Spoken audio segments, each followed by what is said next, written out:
Hey, I am Weecj or Corey Joe Humphreys. I am an artist/animator, and I'm here with I'm here with Gav, my sound design, and my sound design. My sound design. You work for me. My prodigy. Yeah. You also do graphic design as well. We done a collab together because I wanted to do an animation, and I was talking to you about it one of the days, and you were just like, "Let me do the sound for it." Yeah, so on his channel will be us two talking about and Gav explain how he did the sound and his process through it. Yeah, trying to at least. Yeah, trying to. Where I'll be doing the exact same thing but with the animation style because mine is different from kind of like the standard because I usually try and do it quick and throw it out there. Probably the weirdest thing for me is coming up with an idea. Because most people are like, you sit there and you draw or you come up with an idea or two. Yeah. I do this thing called mindless walking. Okay. So I'll literally just walk and just nothing. Everything just kind of like disappears and I just go my own thoughts. And then a funny thing will pop in my head. Okay. And I'll be like, I'm going to animate that. Yeah. Is that your process for all your animations? Yeah. Okay. So usually when it comes up with an animation, if it's not like a client or anything, if it's my own thing, I usually just go on a walk for like 2 hours. Sweet. And just like I get lost because I'm just walking and just wandering around and my brain just randomly comes up with funny ideas. Yeah. So for this one, I had that, do you know that childhood song that beans, the magical fruit, the more you eat, the more you toot? Yeah.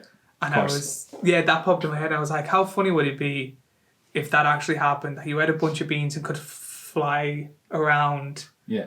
And then with Coco and Roro, there's always been that one's the kind of idiot that does stupid things that it just naturally works out for him. And then the other one is like the very serious, like, this isn't going to work. Why are you doing this? And then is shocked. So I was like, what happens if one day he calls him up being like, I found this really cool thing. Come and see it. And he's like, oh, fine, I'll be over there now. And he runs over and it's just something small and stupid. Yeah. And then he gets in kind of like annoyed, kind of confused, like, why am I here? I went home and wrote the script. Just simple, like, because you have to be title, your name, and then underneath being like what the background will look like. So external day, Roro's house, zoom in, bedroom. And I keep going all the way through being like, Roro said this, Coco said this is what's happening. Yeah, there is only a small piece of dialogue in it. Yeah. So is that like the first thing that you had when you were first getting the idea? No, it was more, I was planning, because at that stage when I was writing it, I was in college and I didn't want to do any voice acting. So I wanted it to be like an old mute cartoon. Yeah. But then I didn't know how to, I was going to originally have it so in games the box will come up with the writing. So it was going to be when the phone call happens, it was going to show up on the screen. Yeah, I actually remember that in the file. So there was no so there was no plan for dialogue. No plan for dialogue at all. Okay. Because I couldn't do it at the time. Yeah. Because this was 2 years ago, 3 possibly now. Yeah. I then did from the script, you then turn into storyboards, which is just realistically a visual version. So you just go So this is before the animatic though, right? Yeah, this is before the animatic. Okay. So the storyboard is you getting like each line and then putting it into panels. So when it says like external Coco's house or Roro's house, you draw the house, zoom in. So you draw it again with a red box to show that you're zooming in. You do it all the way through. And then I didn't touch it for the 1.5, 2 years until COVID happened. And I was like... There was a bit of time there was a bit of time here. Yeah. So that's when I done the animatic. Okay. And the animatic is you getting the storyboards and making it as a video. Yeah. And again, not perfect, just to get the point across. This is how the whole thing is. This is the plan of the whole animation or the whole short. And to base the timing as well. Yeah. Because you could throw everything in it for like one frame and it just goes super fast. Yeah. Well, I will say on the editing part, I tweaked a couple of edits only because of timing with the sound. Just for the overall pace. Yeah. As well. Like even before I added in the sounds, I was just watching it without sound at all. The only sound that came in was just the dialogue because I had it as a reference for the edit, so I actually knew where to trim it because you only had the phone animating in, and then it cuts to an image.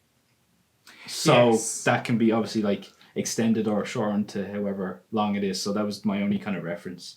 Everything after that was just me visually feeling the kind of pace to it. The pace to it without any sound. Even through college, my pacing was always too fast because in my head I'm always like da da da da da da da da. So then them very slow scenes. Yeah. It'll be like realistically it'll be like 3 seconds, and I'll just be like 1. Because I always think that the person watching it will just sit there, and it'll feel like eternity. And they're just like, is this video gonna change? I just see a background for the last 3 days. But it's obviously the story and the context that dictates what way that's going to go. Like this is only short anyway, so it's very kind of snappy. Like we talked about the music as well. Even taking the music out, it feels like there's dead air. Yeah. But bringing music in helps carry it even through like half a second or a second between the clips. There is actually times where when I'll be working on a thing and trying to time it, that I'll be like,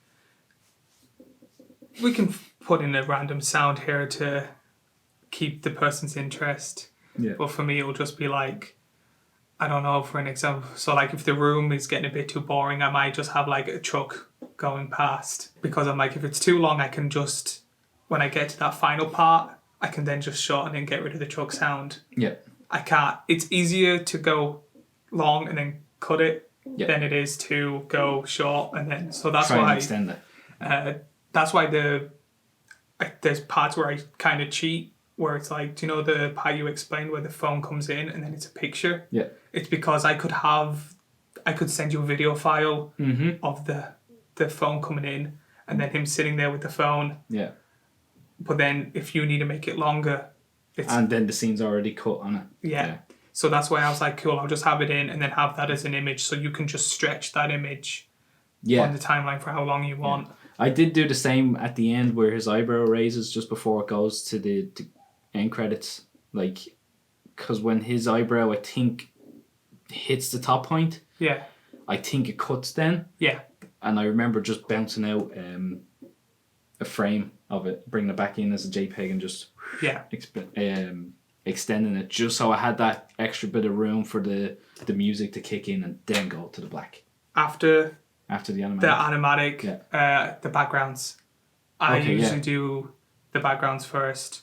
Where... Well, I suppose, you're considering like a layer, so you're just going to build up on top of that. So I usually get one of the storyboards, whichever has the background in, and use that as a template.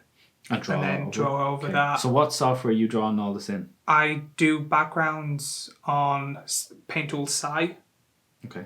But if there's any effects, I will then save it and throw it onto Photoshop to do the effects and stuff. I don't think there was any effects in this. So I would have a list of backgrounds that I would need done.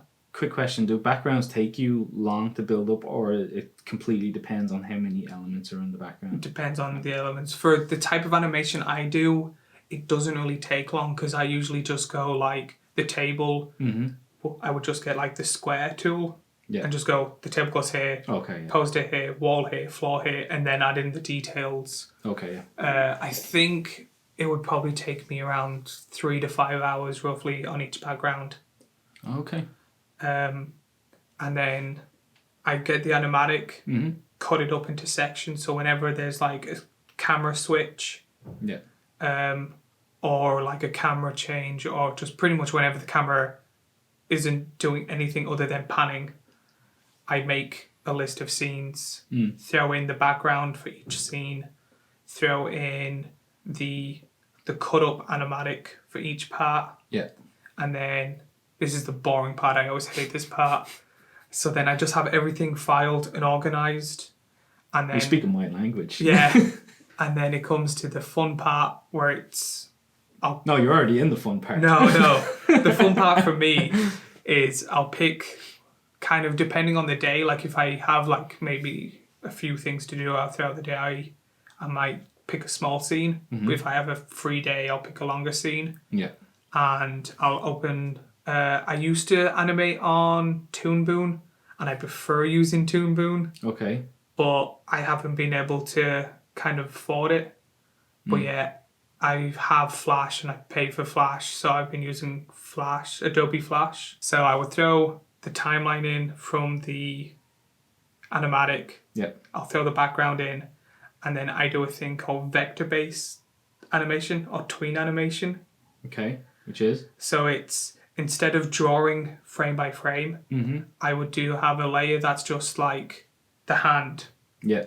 The layer that's an arm. Okay, yeah. And kind of have it so you move just the one image. So even if you see Coco or Roro and one of them's moving their hands or something like that, they're layered as well. Yeah. Okay. So like for the facial expression, it would be just Roro's body. If his mouth doesn't move, I'll put the mouth in. Nose doesn't move. Yeah. And then but the eyes on the eyebrow. pupil, left eyebrow, right eyebrow, and then I'll just move. So for even that part there, he would be layered. So background would be one layer. Yep. The body, arm, hair would be a second. Yep. Then the mouth. Oh, okay. Just in case I might have been like, he might kind of move his mouth up slightly, but mouth might be in a layer for each eye, a layer for each pupil, and then a layer for each eyebrow. So that's 9 layers for that scene. Yeah. But 3 of them only move. So the 2 pupils move. Yeah. Where you just kind of move one and then copy and paste the tween onto the other one. And then the eyebrow was just one movement. But you can kind of... So when you usually tween something, you usually tell that item on the layer to go from here to here. Yeah. But then you can kind of have it so it crushes on one side or crushes on the other. So it'll go like super fast and then slow down. Oh, okay. Or it'll slow down, go super fast. Yeah. So that's what I did with the eyebrow. The weird thing about this is I showed it to my mom and she was like, oh, you must animate this part or this part. I'm like, they're the easy ones. So like, for example, Coco, when he farts and goes across the kitchen. Yeah. So when he raises up here and he's moving along. Yeah, I just had to do the body once. Yeah, and then you're just, here's your in point and here's your out point. Yeah. Okay. And then just do copy and paste the tween on each part and it would follow the body. So what's the tween? So the tween is the thing that goes from point A to point B. Oh, okay. Okay, I get you. But since I'm telling the body to move from here to here, I can copy that. Yeah. And then when I paste it on like the mouth layer, it'll tell the mouth to do the same direction as the one underneath. So they'll all stay moving together. Rather than him moving and the mouth staying there. Yeah. Okay, yeah. But it is funny. So it's really creepy when you're animating and you haven't done the pupils yet because they'll be talking with just blank white eyes and it's just like, this is terrifying. Well, I noticed there's a... Roro goes through a bit of an exorcism when he leaves the room and his eyes go in the back of his head. Back around again. That's where the difficult part comes in because the things I find is... Because if you have just the one image moving...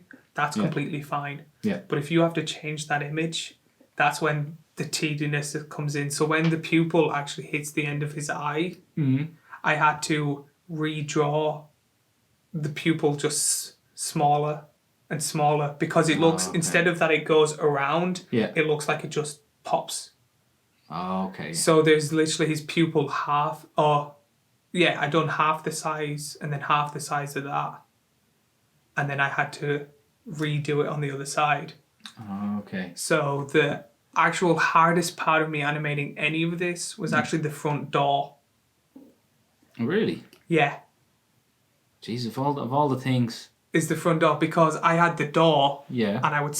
Do you know the way on Photoshop you can move the images like that? Yeah, you can skew them. Yeah. So I would... Or perspective. Yeah, so I would have the door drawn and then move the perspective up, but I keep having to rubbing out the top of it. Oh, okay. But you can't really see the layer underneath. So sometimes you would see the other side of the door. So as this opens, you'd see the top of this part up here. Ah, okay. So I had to keep rubbing that out over and over again. I would have nearly so you could see the mistake because of the line of the drawings. Yeah. Well, it happens so fast, but that you don't notice it. I'm only seeing this now, but my thought would have been you would have see the the outside of the house here, Yeah. or nearly the whole thing as one layer, Yeah. and this would be transparent. So the inside of the door would have been transparent, and you would have just animated the door underneath that layer. See, that's smart. No. But it's weird to think that the door was the kind of the biggest pain. Yeah, because it was I had to keep copying and pasting the drawing, and Flash doesn't really like if you like copy and paste drawings while it's trying to tween something. Okay, yeah. It kind of freaks out, and I could have just done the smart thing and just when it slightly opened, just done it on separate layers. But I was like, I'm gonna do it on the one layer because I'm stubborn. So that was everything I did. It originally went from me walking and just going, this will be funny. Yeah, but that's cool that it's that little spark. Yeah. That brought about this, and then obviously us to working on it together as well. Yeah, that's so weird now. It went from just me going on a walk, being like, I'm gonna make a kid fart and fly around the kitchen, to then making a minute video, to then collabing, then doing sound. Getting someone to do the sound thing for me, and I'm just like, this is so weird. Would you do this again? Oh yeah. Yeah. I'm just waiting for the next one. But when we done Phallus Gladius, because I haven't done anything like. Well, I did do like a bits of animation like years ago, but the sound wasn't like. Obviously, I was still wanting to learn about sound then, and I didn't know. I couldn't obviously, what I know now as opposed to what I knew then. Well, working with you doing sound stuff, I'm like, there's so many layers. And then someone talks to me about animation and they're just like, there's so many layers. And I'm just like, I know that feeling. Yeah, so many. But when we did that one and then you told me about this one, I was like, do you need sound for it? Yeah. Just because I was so pumped. I was like, it gives me more practice with all this stuff as well. So, hell yeah, I was jumping on it. Yeah, well, hopefully, because I'm planning to do another one, so... But I think that's us for this. I have been Corjo Humphreys. My video will be linking Gav's, where we talk about the way he did the sound. Beans, the actual video, will be probably up the day before on my channel. So I'll probably link you on that too. All Gav stuff will be linked below on this video and in Beans. Hopefully you've enjoyed this video. I enjoyed working with Gav, and hopefully we can do it again. And hopefully... the podcast will soon. We need that room. Yeah, just like a micro podcast kind of again. Yeah. I think that's everything. That's it. That's been us. That's been us. Bye. Bye.